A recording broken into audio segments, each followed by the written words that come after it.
Bicyclists, bring your wallets. The Golden Gate Bridge may not remain a free ride for long. Can I finish my statement? And selling a war with Iraq? Did the pitch go awry? News Center 4 starts now. Live from the news leader in Northern California, News Center 4 at 6. Here's the very latest. The people of Rio Neto may never be able to go home again, but they do have some powerful help tonight, delivered by their Vice President of the United States, thanks to the fellow taxpayers. I'm Suzanne Shaw. And I'm Pete Wilson. There is good news tonight from Washington for California storm victims, and it was hand-delivered by Vice President Al Gore.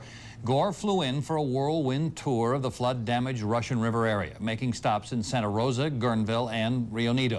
And that's where News Center 4's Mark Jones is live for us tonight. Mark?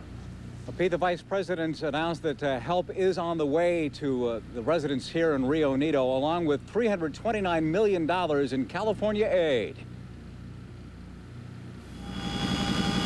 Vice President Al Gore has seen devastation from the air before, but perhaps nothing like Rio Neto. A mountain of mud that has enveloped 3 homes and threatens dozens of others. The Vice President then met in Guerneville with 60 residents of Rio Neto. It was closed to the press. Doug Spencer met with the Vice President. He was consoling him. He went directly to them.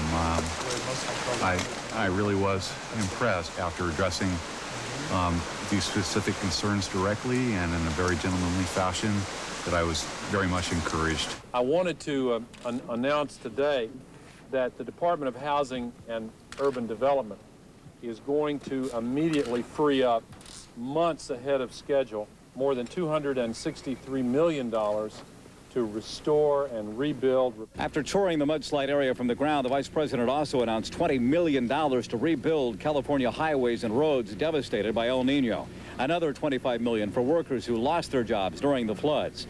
And checks that usually take 60 days to issue were written today, 9 days after the declaration of disaster. Gore had been in California last October to prepare for El Niño. We have seen what was predicted and more. And this community has been, of course, one of the hardest hit. The Rio Neto residents told us the visit was positive. I asked the Vice President if the residents of this street would ever be able to return home. He looked to the experts. Too soon to tell is what Mike Riley, your supervisor here, says. It's too soon to tell. That, of course, was the potentially sad note in this whole story, Pete and Suzanne. I can tell you that the Vice President also announced that federal authorities would be headed here to help the local and county authorities with a recovery plan for this area. All right, thanks a lot. That's Mark Jones live for us tonight in Rio Neto. We'll move now over to San Leandro, where work is underway to jack up 2 homes threatened by quite a mudslide. The plan is to lift the homes 4 feet off their foundations to relieve stress caused by mud pushing up against the back of the houses. Crews would then stabilize the hill and set the buildings back down. City engineers say 5 other homes may face a similar fate. Landslides have provided new ammunition to Contra Costa County residents who are trying to stop development in a slide-prone area. The area is a slice of wildland that the city of Pittsburgh is trying to annex and develop. News Center 4's Noel Cisneros has details. The property is a luscious 1,400-acre landscape of rolling hills populated by a handful of ranches and their cattle. The property is so lovely, the Pittsburgh City Council voted unanimously to annex it with an eye on future development. All the other cities surrounding the city of Pittsburgh have built on their hillsides. Pittsburgh Mayor Frank Quezada. Well, the future of Pittsburgh is to try to develop the area where residents would be happy to come into our city. But this week's storms have activated the tranquil landscape. It has sprouted dozens of slides, big enough to eat a house, a car, a dozen houses. It doesn't take a rocket scientist to know this is a dumb place to propose development. And you know, you look at this landslide, which is threatening the only road accessing this area, and you think that looks pretty substantial, but then you look at the 24 others that I can see within my view here, and know that this is not a singular thing. The annexation area is also adjacent to the old Black Diamond mines, once the most active mines in the West. What's left behind is more than 100 miles of abandoned tunnels and shafts running underneath the property.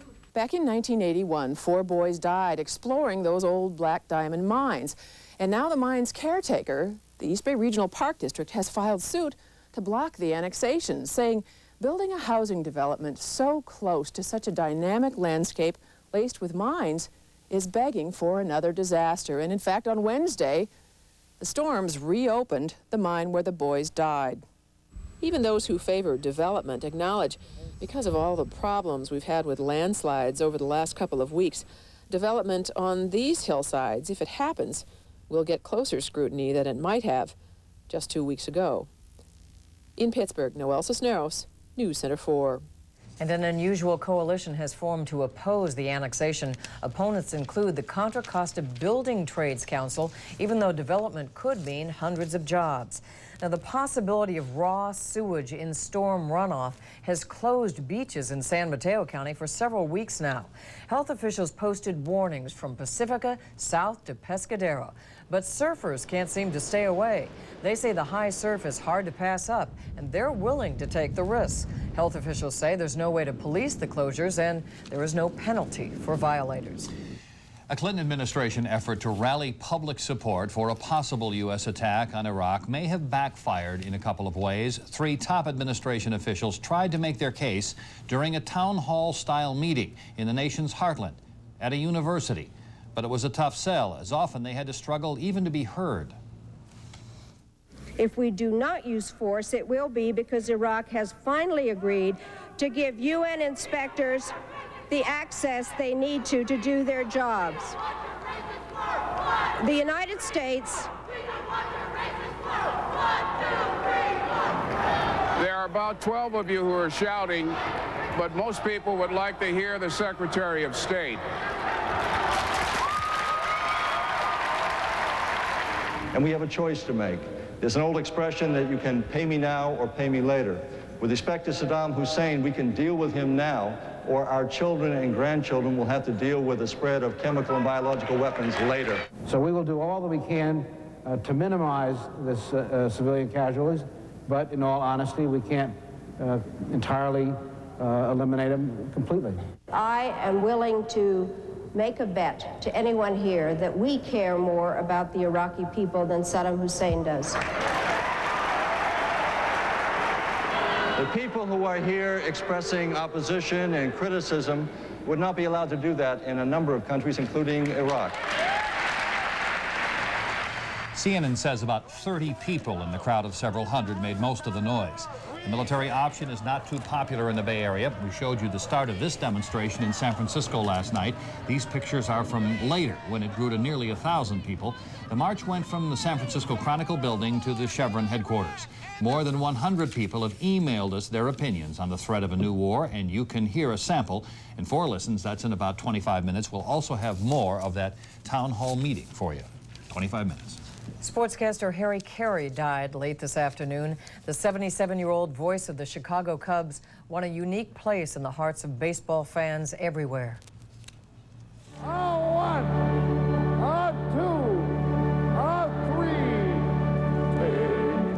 3. Take Me Out to the Ball Game was a part of every 7th-inning stretch at Wrigley Field.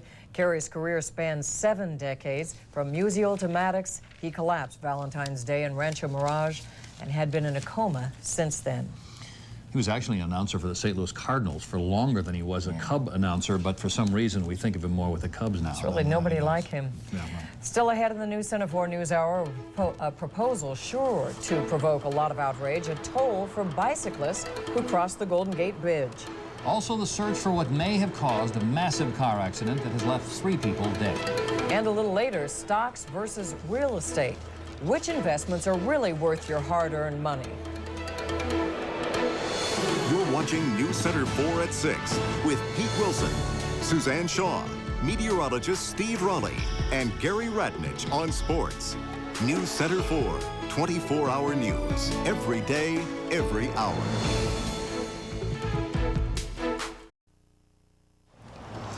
Just when you thought bridge tolls couldn't get any higher, there is talk about raising more cash. Again, we're not talking about auto tolls. This time officials are talking about charging bicycles a fee to cross the bridge. News Center 4's Anthony Moor is live at the Golden Gate Bridge, where the proposal could become reality. He's got the story you'll see here only on News Center 4. Anthony? Well, Pete, the idea to charge cyclists to ride up across the Golden Gate Bridge on this walkway came after bicycle advocates began pressuring to get a higher safety barrier put in here to protect them from automobiles. One board director said, well, let's charge them a toll to pay for this barrier. As you might expect, that hasn't been well received in the cycling community. Bicyclists, ask not for whom the bridge tolls. It may soon toll for thee. Excuse us, John Donne and Ernest Hemingway. This author is Bridge Board Director Stanley Smith. When the bicyclists asked that they be a safety rail developed, I thought it might be fair for the bicyclist to pay a toll. It wouldn't be the first time. From its opening in 1937 through 1970, the bridge charged bicyclists and pedestrians a nickel, then a dime toll. But now, bicycle advocates contend a new toll, perhaps $1, would stifle the kind of alternative transportation the Bay Area is supposed to be promoting. Crazy to be charging bicyclists to go across the bridge when we're saving so much in fuel and energy and everything else. Daryl Scrabach is the former executive director of the San Francisco Bicycle Coalition. He says it's also not fair to charge cyclists for the safety barrier because they already pay taxes, which fund agencies and projects that mainly benefit automobile drivers. It seems like a logical idea, but it's not logical because we wind up subsidizing the cars and we don't get our fair share of transportation paid for by the society anyway. Moreover, the top bridge administrator sounds less than enthusiastic about the idea. In a letter to the board, the bridge manager indicated the toll wouldn't raise much money, primarily because he'd have to pay the salaries of additional toll takers stationed here. He figures charging cyclists $1 would net just $68,000 a year, charging pedestrians another $116,000, compared to cars, which bring in about $58 million a year.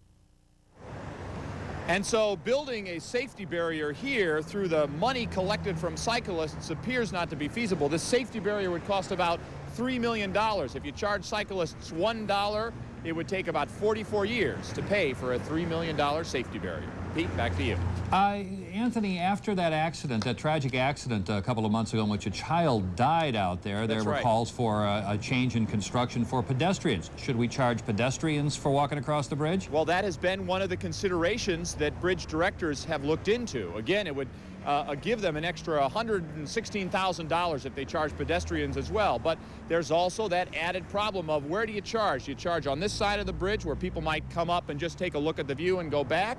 Or do you charge them at the other side, or do you charge them at both sides? And then what do? Do pedestrians end up having to pay $1 to come on that side and then $1 to get off this side? It's one of those things that appears to be a bigger problem than initially envisioned. Well, do what we do now, Anthony. Just charge the folks coming in from Marin and Sonoma. Anthony Moore, thanks a lot. Authorities in Santa Rosa tonight are checking to see if alcohol played any part in that terrible 5-car pileup that left 3 people dead, 1 a toddler. 7 others were injured in last night's wreck that authorities said looked like a small plane crash. It began miles away from where it ended with a hit-and-run accident. Police say the driver of a white van was chased by a witness who was trying to take down his license plate number. The incident turned deadly when the man in the van crossed the center divider to get away. The van was going at such a speed that it hit this car traveling in the opposite direction with such force that it pushed the car backwards. So you had a car that was traveling probably 30 miles an hour. All of a sudden, it stopped and traveling in the reverse at a considerable speed. It launched, from what it appears to us, the van in the air over 2 other cars and flew through the air over these 2 other cars, striking them along the way, and then landed upside down and spread its contents all over the road. Santa Rosa police are checking to see whether the driver of that van who was killed was drinking. 3 of the 7 people injured remain hospitalized tonight. All of them are expected to recover.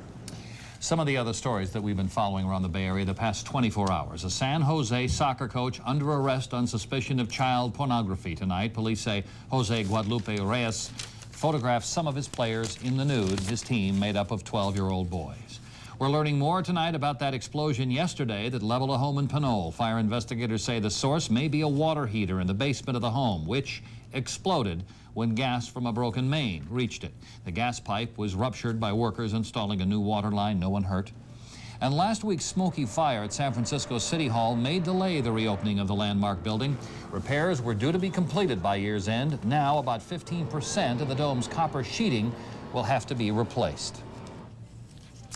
This was a case of 4 listens becoming 4 C's for itself. Classes at Oakland High School ended abruptly today when a sewer line broke, flooding the ground floor. The flooding occurred coincidentally just about the time representatives from KRON were talking with students about their complaints about the school's poorly maintained bathrooms, which have no running hot or cold water and poor plumbing. That's when the sewer pipe burst, sending water flowing down the hallway. Students were dismissed shortly after 12 noon today. Well, believe it or not, another record on Wall Street today. The numbers when we come back. Also, even though the market's up now, is it still your best bet for an investment? Or should you dip into the hot housing market? And later, a closer look at the hard sell when what's being sold is war. Mr. Secretary. And your Bay Area forecast. Take a look at what's coming up in the next 24 hours. 24 hours ago, not much around. Watch what happens. Mother Nature gets it together with a nice-looking cold front there, and that means more rain for us. In the next 24 hours, anywhere from 1 to 2 inches of rain by tomorrow night. Winds 30 to 40 miles an hour, and some isolated thunderstorms. A pretty good bet, too. So we're back into it again, and another storm behind this one. So wet weather in the future for the Bay Area. We'll have the details for you just a few minutes away.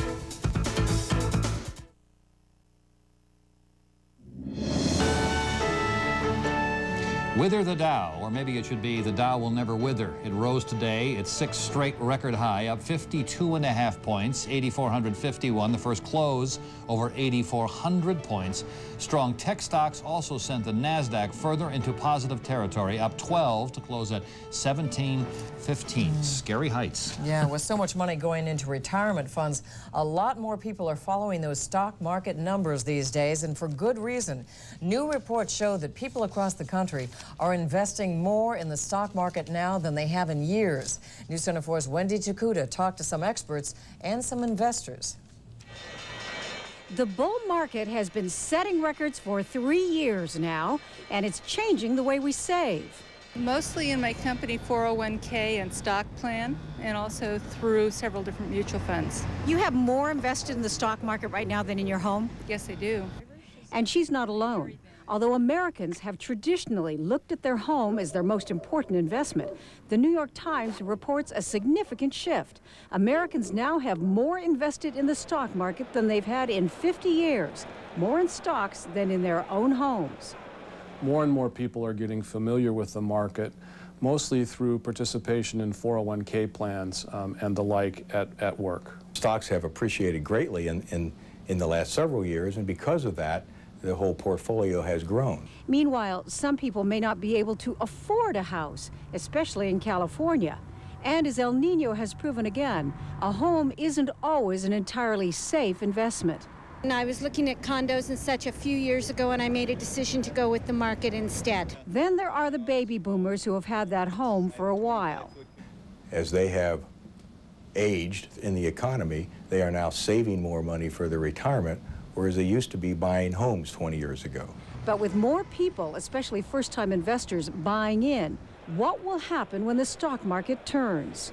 I want those first-timers to know that they cannot expect 20 and 30% per year appreciation in the market. 8 to 10% is more like it, and I think we'll return to some sort of normalcy like that. And there will be volatility, and people have to be prepared to take a long-term view.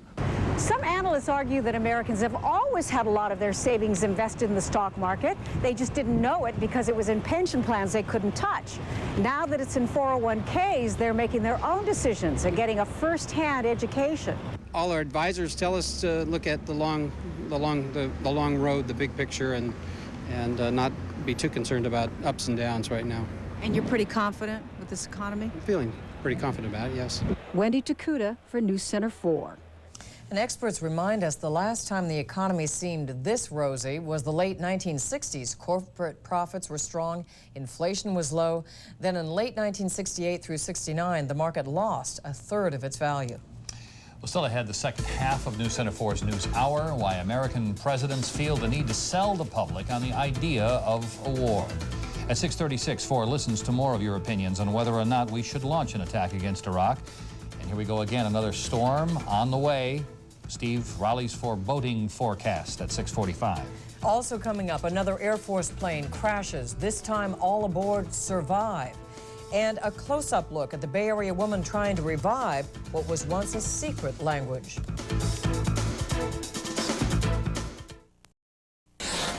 Hi, I'm Christy Yamaguchi, and I listen to K101.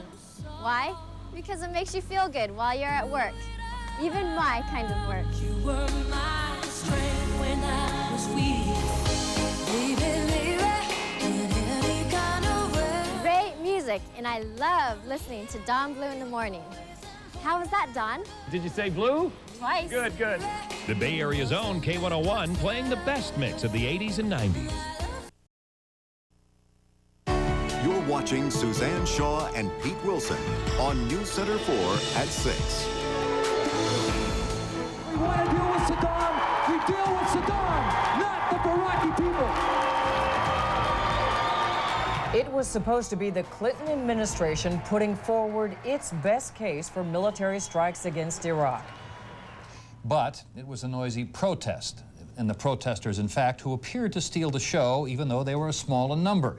As we showed you earlier in our news, Secretary of State Madeleine Albright and other top administration officials today tried to drum up support for U.S. military action against Iraq. Many in the audience at CNN's town hall meeting weren't buying, and tonight's segment 4, News Center 4's David Wright explores why selling this war has not been easy. A peaceful solution remains our preferred option, but it must It's a forum that President Clinton pioneered back in 1992.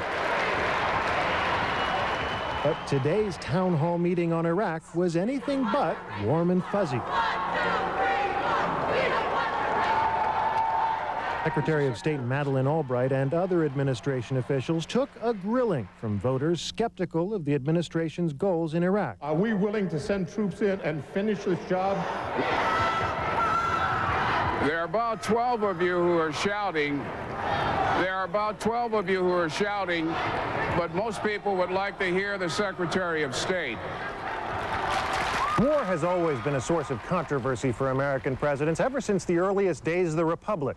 Not just because of the human cost involved, but also because of the public perception that we'd better have a very good reason before we get involved in conflicts overseas. 1941, a date which will live in infamy. In the 40s, President Franklin Roosevelt had a very good reason for entering World War II, Japan's attack on Pearl Harbor. But before December 7th, U.S. involvement in that war was a very unpopular idea because many felt it was a European conflict and none of America's business. Eventually, Americans saw it as a just war, but no conflict since has had that unanimous support, partly because Vietnam showed us how bad war can be, and partly because we lost faith in our commanders-in-chief. We want you to produce. You want me to produce your war? Not a war, it's a pageant. The new movie Wag the Dog carries that cynicism to an extreme as a president uses images of war to distract attention away from a sexual scandal. Meanwhile, President Clinton has the tough task of selling America a war it has already bought. And this time, he's missing a crucial character in the pageant, a victim. As a great military Bush drew his line in the sand, at least he could make the case that Iraq had invaded Kuwait. For President Clinton, there's only the unconfirmed suspicion that Iraq still has weapons of mass destruction. I think people would agree that it'd be better, the world would be better off if Saddam Hussein were not in it, or at least we're not in power.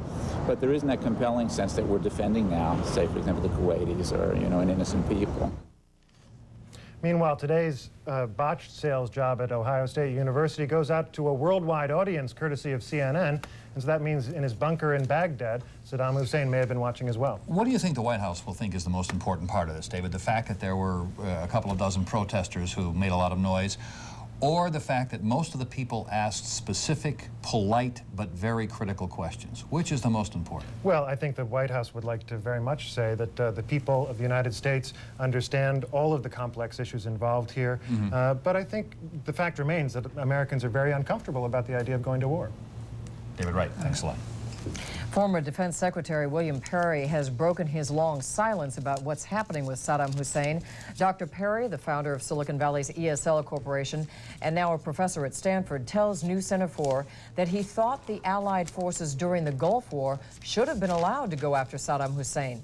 But he says he respected President Bush's decision at the time.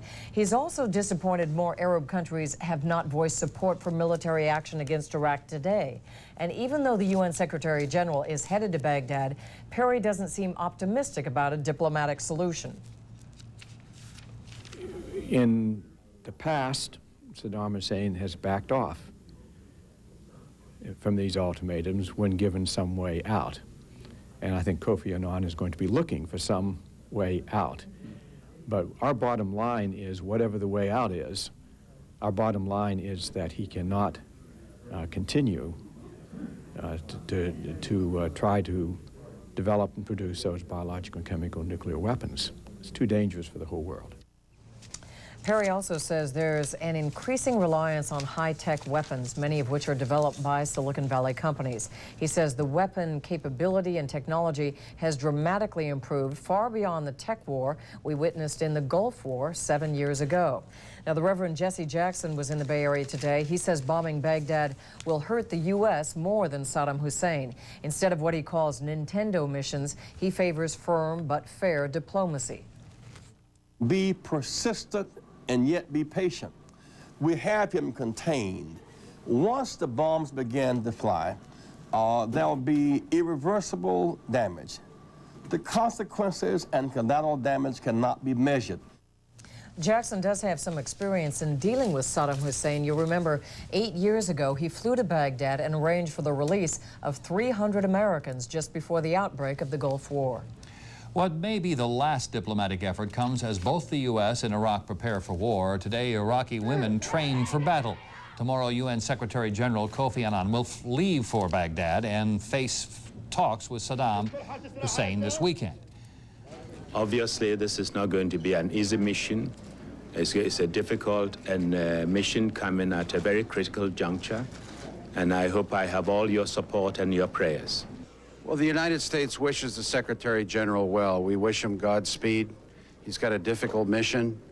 He has the full support of the UN Security Council.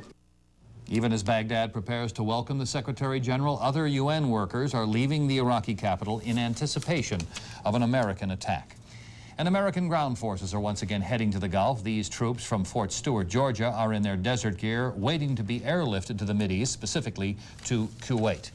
Sentiment remains sharply divided over the situation in Iraq. A CNN poll in recent days found 54% of those surveyed are now in favor of diplomacy over military action. Now, that opinion poll pretty much mirrors what many are thinking and saying when we talk to them. Here are some responses from 4 Listens. Let's just get this over. Saddam Hussein needs to be gone. His ability to wage war needs to be gone. Are we so arrogant to believe that the UN inspectors must have U.S. representation in order to do their jobs?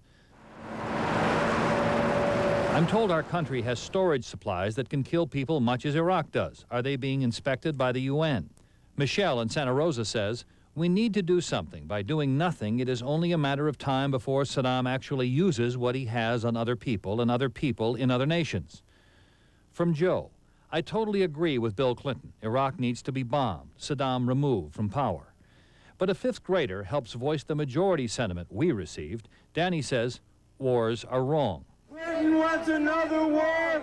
Brian in Castro Valley emails, it's frightening to me to see how blasé many Americans seem to be about the prospect of war with another sovereign nation. What if he fails to comply and we fail to act?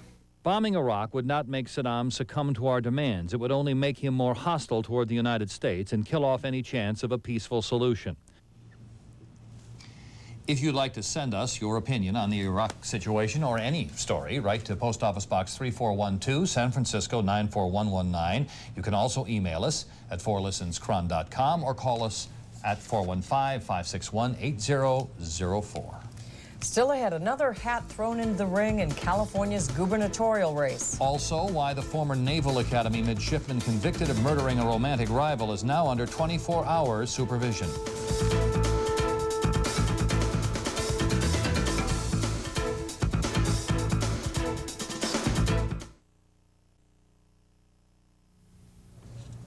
Wreckage from an Air Force bomber rained down over rural western Kentucky today.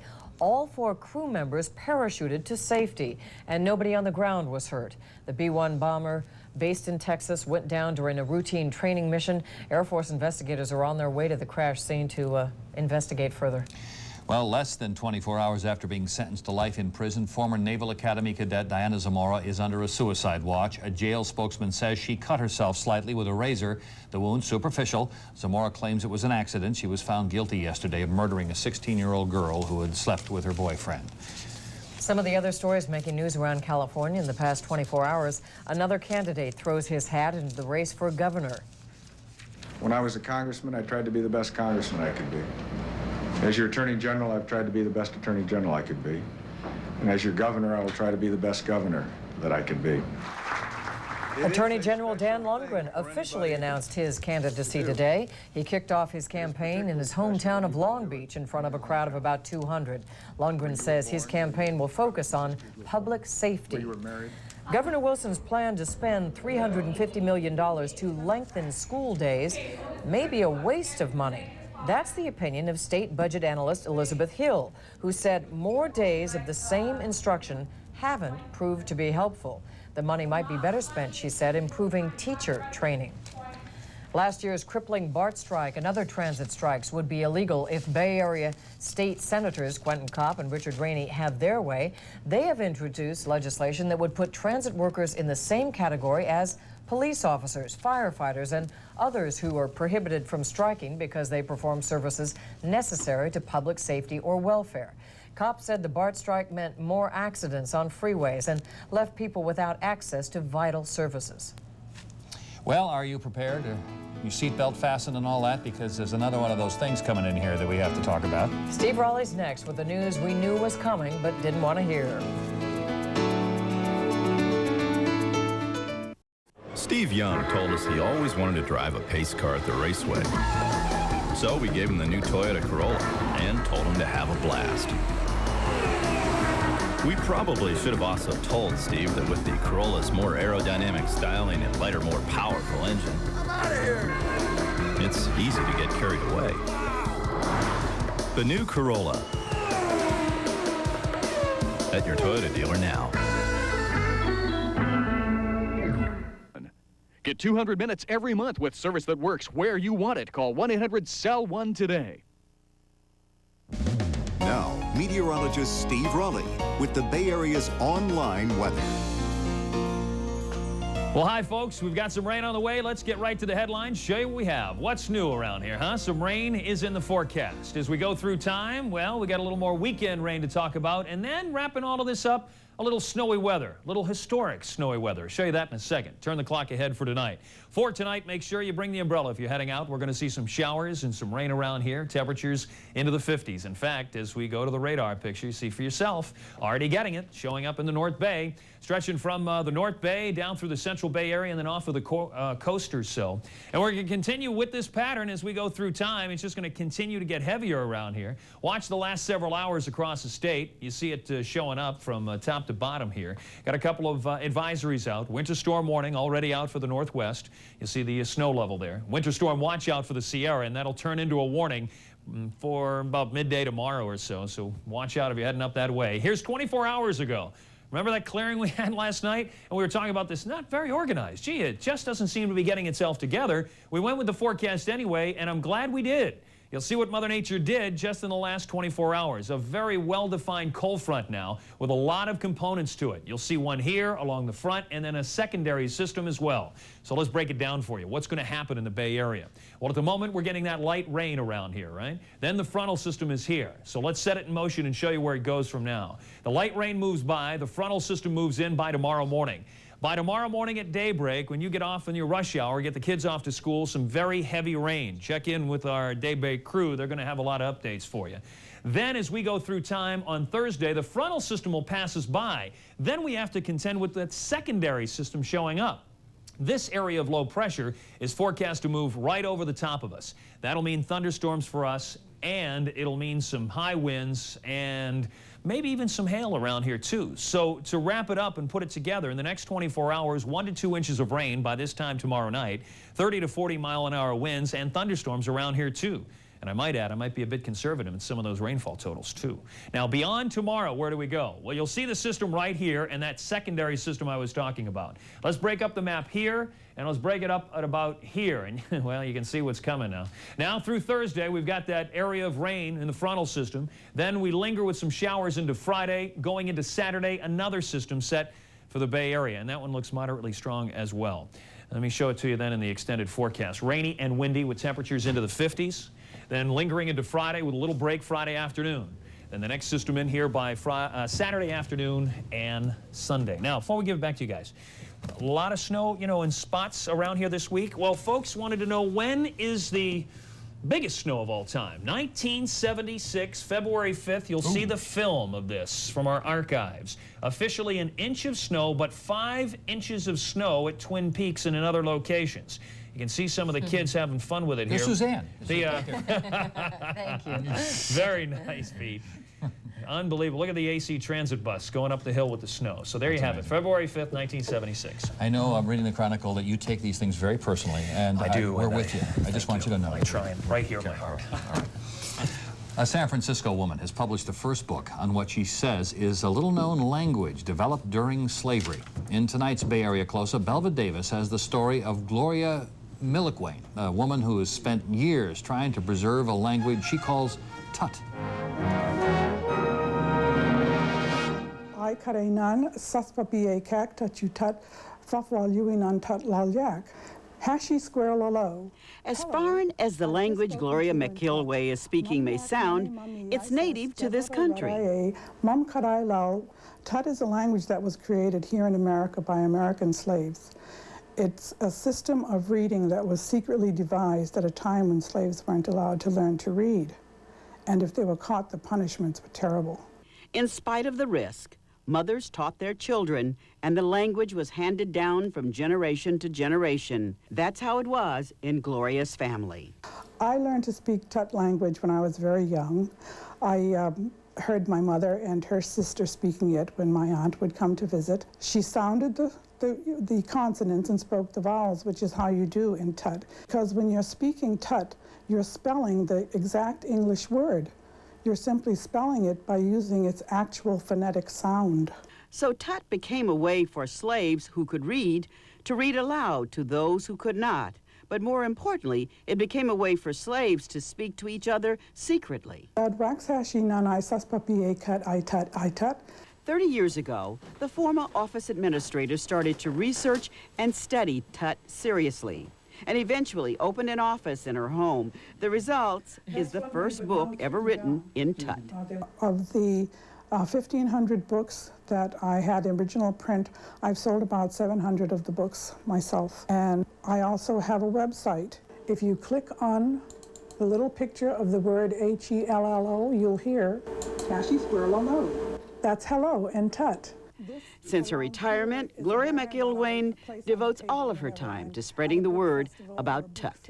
I would like everyone to know that Tut language is here, its origins, the fact that it is a piece of American history, and that it is the type of information that shows how self-determination and self-reliance can come about and be used no matter what the circumstances. Well, from years of research, Gloria's found people mostly from the southern part of the country who speak Tut, but she also found Tut speakers in Trinidad, Canada, and the Midwest. And since she's been online, she's had inquiries from as far away as Amman, Jordan. Now, when I was a kid, whenever my parents, and I think this is the language they were speaking, wanted to talk about things that we should not hear or understand, is that right? They use Tut. I would think that linguists would really be interested in this, just because people always wonder, well, how does a language actually start? Yeah. And that's precisely how it starts. Yeah. Changing, yeah, exactly. With the internet, it can stay alive. Right. Yeah. Thanks, Belva. Gary's up after the break with some sad news in the world of sports. A look back at one of the most distinctive voices in baseball, Harry Carey. Get 200 minutes every month with service that works where you want it. Call 1-800-SELL-1 today. Saving your pets with mouth-to-snout resuscitation. Then, bike tolls on the bridge. And we'll have the weekend forecast. Malou. Plus, a check on the freeways, the bridges, mass transit right here. Tomorrow on Daybreak, the Bay Area's favorite morning news. Now, Gary Radnich, News Center 4 Sports. Good evening, everybody. One of baseball's all-time most popular broadcasters, Harry Carey, collapsed during dinner Saturday night, never to awaken again. Mr. Carey died late this afternoon of brain damage at the age of 77. Since 1941, Carey's popular descriptions entertained audiences in St. Louis, for one season in Oakland, and of course the city of Chicago. There's a long drive, way back, might be, Cubs win! Holy cow! Is that a happy team? You know, he was probably, well, not probably, he was more liked than any player that's ever been there. You know, when you think of the Cubs, you think of Harry. All right, over spring trainings past, we always enjoyed visiting with Carey on our radio show. Sure, he took a lot of hits from his young audience, who never heard him in his prime, but most times he was confident enough to go along with a joke. A few years ago, we sat down with Carey and talked about his emotional, conversational style that oftentimes was criticized in more staid corners. If the greatest star in the ball club strikes out with the bases loaded, the disgust comes through in my voice. Oh, he struck out, you know. Or, and you're waiting for a long fly ball that would tie the game, and he hits a pop fly. Oh, he popped it up. Yeah. You know, so my feelings show. I'm not saying anything good about a guy when he does something badly. That's what I call a homer. One of the few times Carey failed to become an instant hit, 1970, when he went to work for Charles Finley. I imagine it's pretty tough for Monty Moore, who been the #1 man in Kansas City as well as Oakland, and I could understand his bitterness. But then in a nutshell, you and Monty just didn't gel. It's pretty hard to walk into a booth with that kind of an atmosphere, which is one of the reasons I wanted to get back to the Midwest. So when Monty comes into your restaurant in Chicago, he picks up his own check then? Well, I don't know if he ever comes into my restaurant in Chicago, and I've never seen him pick up a check, by the way. So it's 1, 2, 3 strikes, you're out at the old ball game. You know, and this is a general observation, and it goes for you and it goes for anybody else. Just remember one thing. The meter keeps ticking. And boy, if you don't have a good time and your short time on this earth, it's your own fault. All right, Mr. Carey has a son, Skip, who broadcasts for the Atlanta Braves, and a grandson, Chip, who was to join him this season in the Cubs booth. All right, we're going to segue to the Olympic Games. USA and the Czech Republic last night. Mike Modano gave the United States a 1-0 lead. The Czechs came back, though, with Jaromir Jagr, and they had enough. They were up 2-1, and they kept cruising. A most disappointing Olympic performance for the United States. They finish on the short end of a 4-1 count to the Czech Republic. They end the Olympics 1-3. The Czech Republic moves on to play Canada. Russia and Finland play in the other semifinal. The United States, they're going home. It's really disappointing. You know, I'm not going to get another crack at it, and that's, for me, that's 2 times that I've, you know, had an opportunity to go to the Olympics and not been successful, but I got to participate in it, and by no means am I embarrassed. The easiest thing in the world is to come in here and gloat after a win. The hardest thing is to come in and face everybody and admit that you were beat. But that's what it is. You were beat. And there's nothing to be ashamed of that. I mean, we played hard and we did the best we could. Obviously, it wasn't good enough. If you do not wish to know today's Olympic results, please turn away while the music is playing.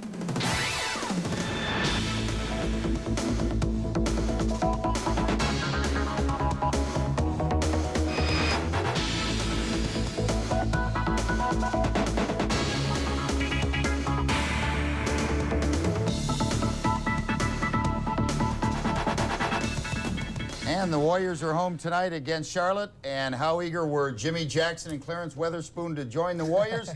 They haven't showed up yet. Okay, all right. I hope they got a good hotel room someplace.